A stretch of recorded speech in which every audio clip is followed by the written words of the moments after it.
మానకొండూరు ఈ ప్రాంతంలో నుండి ప్రతి ఓటు మనకి ఇవ్వాలి. మీరు కాషాయపు జెండా నాకు అప్పచెప్తే నేను ఎదుర్కోపోలేదు, మోడీ గారికి అప్పచెప్తా. నిన్ననే చెప్పిండు. ఏం చెప్పిండు నిన్న? పాకిస్తాన్ సరిహద్దులు కాదు, ఒక్కొక్కరిని ఇంట్లో జోరి కొడతామని చెప్పన్నాడు. కేసీఆర్ గుర్తుంచుకోవాలి. ఇంకొకటి కూడా అన్నాడు, కారు బేకార్ అన్నాడు. ఇంట్లో దూరి కొడతాడు. సరిహద్దులు కాదు, సరిహద్దు దాటి ఇంట్లో దూరి కొడతాడు. కొట్టాడా? కేసీఆర్ జాగ్రత్తగా ఉండు, నువ్వు జాగ్రత్తగా ఉండు. పుల్వామా దాడిలో సరిహద్దులో సర్జికల్ స్ట్రైక్ జరగలేదట. జరిగిందా లేదా? వాళ్ళ సడ్డకుడు వాళ్ళ తమ్ముడు అన్నను వాడు ఫోన్ చేస్తే ఈయనింటాడట. ఈయన ఇంట్లో ఉంటాడు, పాల్గొడైనట్టే. వాడు హజారు ఫోన్ చేసి నాకు ఏం జరగలేదట. అంటే భారతదేశ ప్రధాని మీద కేసీఆర్కి గౌరవం లేదు, రాష్ట్రపతి మీద గౌరవం లేదు, నమ్మకం లేదు, ఉపరాష్ట్రపతి మీద నమ్మకం లేదు. క్లారిటీ ఉంటే వస్తుందా? నమ్మకం లేదు. ఆర్మీ చీఫ్ మీద నమ్మకం లేదు. ఈయనకి ఎవరి మీద నమ్మకం అంటే వాని మీద నమ్మకం అట. దయచేసి ఆలోచించండి, ఇది మామూలు విషయం కాదు.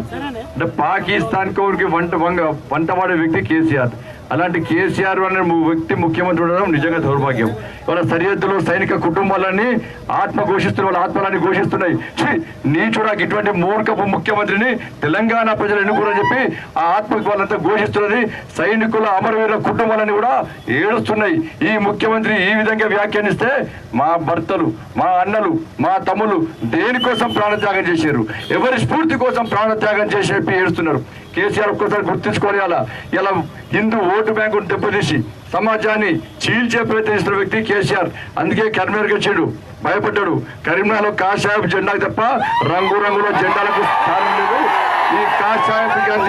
ఈ కాషాయపు జెండా కాంతి నుంచి వెదజల్లే అగ్నికి ఈ రంగురంగుల జెండాలని మాడి మాడి మాడి మసైపోతే భయపడి వాళ్ళ కరీంనగర్కి వచ్చి నేను హిందువునట, ఆయన హిందువుట. ఎస్, నేను ఇస్తా కాషాయపు జెండా పట్టుకొని ఎన్నికల ప్రచారం తిరుగు, నేను ఇస్తా చేతికి భగవద్గీత ఎన్నికల్లో పట్టుకొని ప్రచారం తిరుగు కేసీఆర్. అప్పుడే నిజమైన హిందూ. వాళ్ళ పచ్చ జెండాలు పట్టుకొని ఏ రాజ్య స్థాపన కోసం నువ్వు ప్రయత్నిస్తున్నావు చూడు. ఇలా మోడీ హిందూ పనిచేసే సెక్యులర్వాదులు 80% కోసం పనిచేసే మేము మాత్రం మతతత్వవాదులమా? మేము మతతత్వవాదులు మీరంటే మేము దాన్ని బిరుదుగా స్వీకరిస్తాం తప్ప వెనుకకు పోయే ప్రసక్తి లేదు. కేసీఆర్ ఎక్కడ జరిగినా, ఏ హిందూ ధర్మానికి ఆపదొచ్చినా, కష్టం వచ్చినా, నష్టం వచ్చినా, అవమానం జరిగినా దానికి స్పందించే పార్టీ భారతీయ జనతా పార్టీ. దానికి స్పందించే వ్యక్తే బండి సంజయ్. గుర్తుంచుకో, ఎక్కడ సంఘటన జరిగినా పోతున్నా వరంగల్ నడిపొట్టున నిరుపేద పూజారి గుళ్ళో సౌండ్ కొట్టిన చెప్పి దుండగులు గుళ్ళకు హత్య చేస్తే కూడా కనీసం సంతాపం ప్రకటించండి, కనీసం అంతిమ యాత్రలో పాల్గొని నీ పార్టీ హిందువుల పార్టీ అట. నీకు యాగాలు చేస్తే, పూజలు చేస్తే హిందూ అనిపించుకోడు. స్వార్థం కోసం యాగాలను ఏ హిందువు గుర్తించాడు. హిందూ ధర్మానికి ఆపదొస్తే, కష్టం వస్తే, నష్టం వచ్చే ఆ కాషాయపు జెండాను పట్టుకొని తిరిగినవాడే నిజమైన హిందూగా హిందూ సమాజం గుర్తిస్తుంది. నేను పోయినా స్వామి పరిపూర్ణమైన ఇలా మేము నిరుపేద పూజారి అంత్యయాత్రలో పాల్గొనని పోతే మమ్మల్ని అడ్డుకున్నారు, అరెస్ట్ చేసే ప్రయత్నం చేస్తున్నారు. ఇలా పోలీస్ వలయాన్ని ఛేదించుకొని ఆ అంత్యయాత్రలో పాల్గొంటే అక్కడ ఉన్న యువకులందరూ ఆశ్చర్యానికి గురయ్యారు. అక్కడ అధికారులందరూ చర్చించుకున్నారు. అంటే నిరుపేద పూజారికి చనిపోతే సంతాపం ప్రకటిస్తూ కూడా మైనార్టీల ఓట్లు పోతాయని చెప్పి ఆలోచించే నీచమైన వ్యక్తులు, నీచమైన పార్టీలు ఇవి. దయచేసి యువకులారు ఒక్కసారి ఆలోచించండి. నేను నా గురించి తెలుసు మీకు. ఎక్కడ సంఘటన జరిగిన స్పందిస్తా. వరంగల్ పోయినా, జగిత్యాల పోయినా, హైదరాబాద్ పోయినా, ఆదిలాబాద్ పోయినా, మంచిర్యాల పోయినా, ఎక్కడ ఏ సంఘటన జరిగి కూడా ఈ కాషాయపు జెండాకు అవమానం జరిగినప్పుడల్లా నేను పోయి ఆందోళన చేసిన. 2005 2005 నుంచి 2011 వరకు 5 సంవత్సరాలు 7 సార్లు జైలుకైనా రాజకీయ ఉద్యమాలు కాదు, ధర్మ కార్యం కోసం, ఈ ధర్మాన్ని రక్షించడానికి, ఈ హిందూ సమాజాన్ని సంఘటితం చేయడానికి నేను చేసే ఉద్యమంలో భాగంగా రాజకీయ పార్టీలు, అధికారంలో ఉన్న ప్రభుత్వాలు అక్రమంగా నన్ను 7 సార్లు జైల్లో పెట్టినా కూడా నేను భయపడలే. లాఠీ దెబ్బలు తిన్నా భయపడలే, కేసులైనా భయపడలే. ఇవాళ నాకు కావాల్సింది నా హిందూ ధర్మం. నా హిందూ రాజ్య స్థాపన జరిగేవారు కూడా, తిరిగి నరేంద్ర మోడీ గారి ప్రధానమంత్రి చేసేవారు కూడా ఏ హిందువు నిద్రపోడు, నేను నిద్ర ఓనియా. ఇవాళ నాకు కూడా వీళ్ళకి కుటుంబాలు ఉన్నాయి, నాకు కూడా భార్య పిల్లలు ఉన్నారు. 3 సార్లు హత్యా ప్రయత్నం చేశారు, అయినా భయపడే తత్వం నాది కాదు. నా భార్య పిల్లలు చెప్పిన నాకేమైనా కూడా మీకు ఇంతమంది అన్నలు తమ్ముళ్ళు, ఇంత సమాజం మీకు అండగా ఉంది, ఏ చేసినా తెగించి కొట్టాడే తత్వం నాదని చెప్పిన. మీరందరూ అండగా ఉంటారు కదా. 2 సార్లు పోటీ చేస్తే కొంతమంది కలిసి ఓడగొట్టినాను. ఎవరో తెలుసు కదా మీకు, కొంతమంది కలిసి ఓడి మీ అందరి ఓట్లతో గెలుస్తానన్న నమ్మకంతో, గెలిపిస్తారన్న విశ్వాసంతో ఈ ఎన్నికల్లో పోటీ చేస్తున్నా.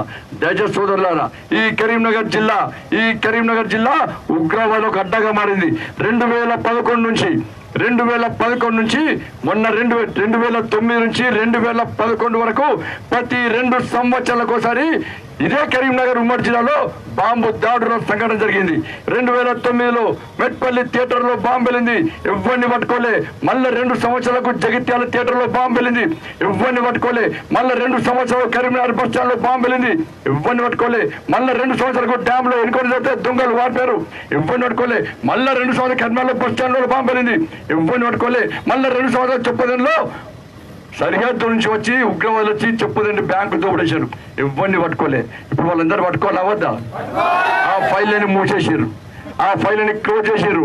4 పోలీసు వాళ్ళు కష్టపడి పట్టుకున్నారు. పాపం పోలీసు అధికారులు కష్టపడుకుంటే కాంగ్రెస్ పార్టీ నాయకులు వచ్చి వాళ్ళని విడిపించకపోయారు. ఇక టీఆర్ఎస్ పార్టీ వచ్చి ఆ ఫైల్లే క్లోజ్ చేశారు. ఇక్కడ వాళ్ళు సహకరించండి, ఇక్కడ వాళ్ళు స్థావరం ఇవ్వండి, బయట నుంచి వచ్చి ఉగ్రవాదులు బాంబు దాడులు చేస్తారా ఒక్కసారి ఉంచండి. అందుకే నాకు అవకాశం ఇవ్వండి, ఫైళ్ళని తెరిపిస్తా.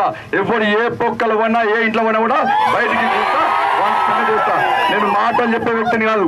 నాకు గెలుపు ఓటర్లు ముఖ్యం కాదు, నాకు నా ధర్మం ముఖ్యం, నా హిందూ సమాజం ముఖ్యం. నా హిందూ సమాజానికి, నా హిందూ యువకులకు, నా హిందూ పెద్దలకు, అమ్మలకు, ఒక్కలకు ఎక్కడ ఏ ఆపద వచ్చినా కష్టం వచ్చినా నేను మీకన్నా ఉంటా.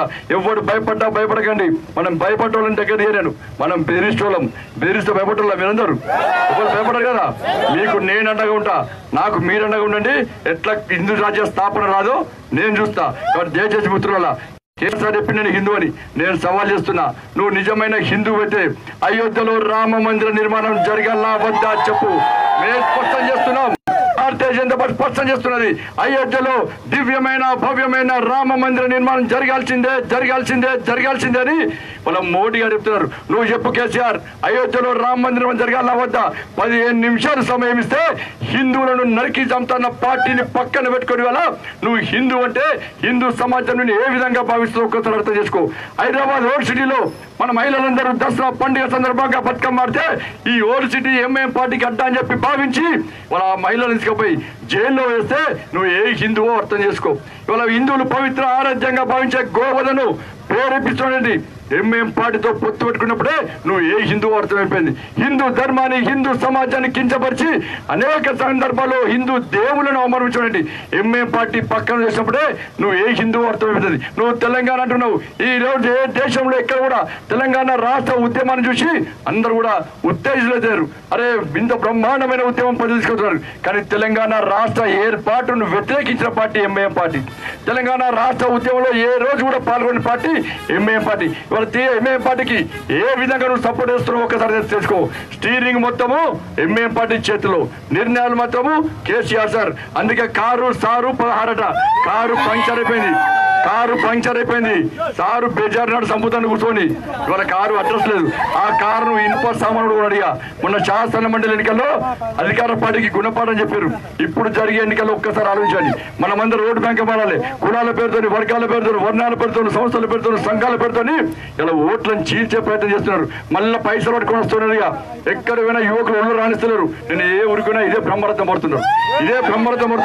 ఎక్కడ పోయినా వేలాది మంది యువకులు స్వచ్ఛందంగా తరలి వస్తున్నారు.